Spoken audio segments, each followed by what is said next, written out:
from STEMiNO.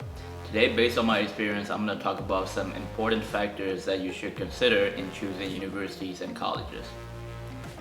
Number 1, good major program. People think that bigger and more famous universities are better. That is not true. For example, let's say you're interested in engineering, and you might find out from some website or some friend about a big and famous liberal arts university which may not even have a good engineering program. If you choose such university with not so good engineering program, you may not be satisfied with your curriculum throughout your college years, and your life will be very miserable. And after you graduate, it may be very challenging for you to get a job too. Research ranking lists of universities that offer good programs in your interested major. If you know that you're interested in a particular university, find out which programs it offers are good. Number 2, scholarships or financial assistance.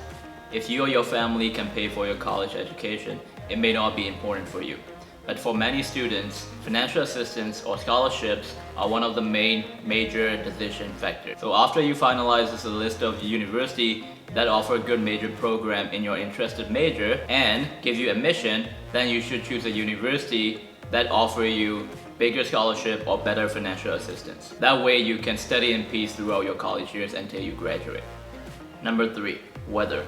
Based on your personal preference, you might already have an idea of the weather of the location of the university where you want to study. I included this factor because in rare cases, when students choose a university located under unfavorable weather conditions, they suffer psychologically and academically. For example, for some students who have not been exposed to extremely cold and dull weather, choose a university in a very cold weather, they might find themselves unmotivated to study or to do other activities. And in extreme cases, they can suffer depressions.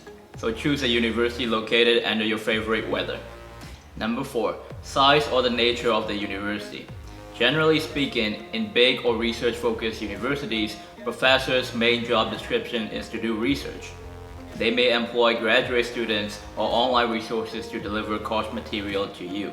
Such university may have more research program or graduate programs if you want to continue for your graduate studies. In small or teaching-focused universities, you'll have small faculty to student ratio, and professor's job description is mostly teaching, so you'll have closer relationship with professors and more intimate classroom interactions. However, such university may not have a strong research or graduate programs. Again, the type of university that you want to choose is entirely up to you, but this is something that you should be aware of. Number 5, size of the town or city where your university is located. For some students, big cities fit more into their lifestyle and preference, but for others, small town or small cities. In addition to your preference, you should be aware that big cities may offer more opportunities, but a lot of distractions as well. Small towns may give you some peace and quiet to focus on your studies, but they may not offer as many opportunities. Again, this depends on your major and nearby industries as well. This brings me to my next point, nearby industries. If you choose such majors as business administration, finance, marketing, accounting, communication, and journalism, big cities where there are a lot of retail and service businesses may be better for you after you graduate to find a job. If your major is heavily related to engineering, manufacturing, and other technical fields, then you might want to choose a university located around such industries. In my experience, students are very likely to get hired in the industries around the location of their universities. The final factor is awareness of world events and politics. You need to be aware of what's happening right now and what's gonna happen around the world in next 3, 5, 10 years in the future that's gonna affect your job and career prospects. Since the global supply chain is very interconnected now, for example, let's say if you choose to study software engineering in a university in a country that heavily emphasizes on hardware engineering, it may be very challenging for you to find a job after you graduate in the future.